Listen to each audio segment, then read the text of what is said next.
Kebanyakan orang tidak suka dengan kata sombong. Mengapa?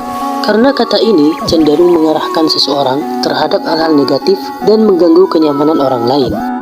Di dalam buku Psikologi Islam, rangkuman dari karya Imam Abu Hamid Al-Ghazali, terdapat 7 penyebab seseorang menjadi sombong. Pertama, ilmu pengetahuan. Penyakit ilmu adalah rasa bangga. Sebagian orang sibuk dengan yang namanya ilmu, padahal belum tentu yang dipelajarinya adalah ilmu. Bisa saja itu hanyalah sebuah seni. Mengapa? Karena ilmu pengetahuan yang sejati adalah sesuatu yang dapat mengenalkan makhluk ciptaan kepada penciptanya, sehingga melahirkan rasa rendah hati, bukan rasa bangga. Ilmu pengetahuan itu seperti hujan, turun dari langit dengan rasa tawar dan jernih, lalu diserap oleh akar pepohonan. Akar-akar itulah yang mengubah rasa air hujan, sehingga pohon yang pahit menjadi semakin pahit dan yang manis semakin manis. Tidak jauh berbeda dengan akar pepohonan adalah hati manusia. Mari kita beralih sejenak pada pendapat Socrates.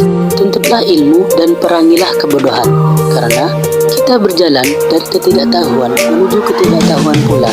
Sedangkan penyakit yang paling akut dalam kehidupan adalah merasa.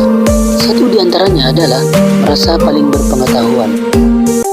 Orang-orang yang menyombongkan diri dengan ilmu merasa dirinya mulia, sempurna, meremehkan orang lain, memandang orang lain seperti binatang, seperti orang bodoh, dan berharap agar orang lain mengucapkan salam atau menyapanya lebih dulu. Oleh karena itu, mereka lebih pantas disebut sebagai orang bodoh daripada orang berpengetahuan. Kedua, perbuatan baik dan ibadah. Karena yakin bahwa diri mereka orang baik, mereka merasa perlu dipuja, rumah mereka dikunjungi, kebutuhan mereka dipenuhi, tempat duduk diperluas, disebut warok dan bertakwa, dan didahulukan dari orang lain. Sedangkan orang yang merasa dirinya ahli ibadah memandang ibadahnya sebagai suatu pemberian yang istimewa dari Sang Khalik. Anggapan mereka bahwa orang lain akan celaka, sedangkan merekalah yang akan selamat, itu tidaklah benar. Mengapa? Karena orang yang berkata, celakalah orang itu, maka sebenarnya dia sendiri yang menjadi orang yang paling celaka. Ketiga, keturunan dan nasab.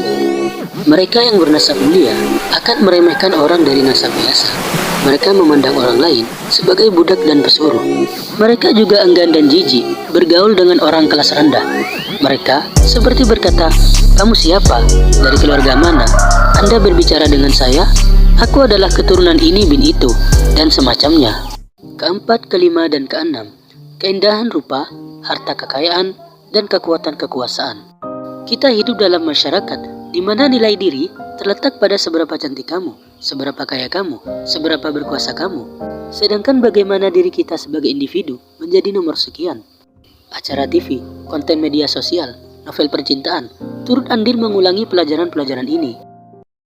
Ini adalah permainan penampilan dan gengsi. Mereka yang sombong dalam kategori ini membanding-bandingkan kecantikan atau ketampanan, kekayaan, dan status sosial mereka sendiri dengan orang lain. Mereka terjebak dalam perlombaan tanpa garis finish. Semua ini memang penting, tapi mencari pengakuan dari orang lain secara terus-menerus hanya menyebabkan ketidakpuasan yang tidak pernah berakhir. Ketujuh, pengikut dan penolong. Seseorang bisa sombong karena memiliki pengikut dan penolong, seperti murid, kacung, anak, kerabat, organisasi, dan sebagainya. Karena memiliki kerabat seorang pejabat, misalnya, seseorang merasa bangga dan membusungkan dada. Kesimpulan, setiap anugerah yang berpeluang dianggap sempurna, maka berpeluang pula menjadi kesombongan. Baik kesempurnaan itu ada pada diri pelaku maupun pada orang lain. Baik kesempurnaan itu berupa hal-hal positif maupun hal-hal negatif. Seperti sombong karena punya pengalaman banyak minum alkohol, sombong karena punya banyak perempuan dan anak buah, dan lain sebagainya.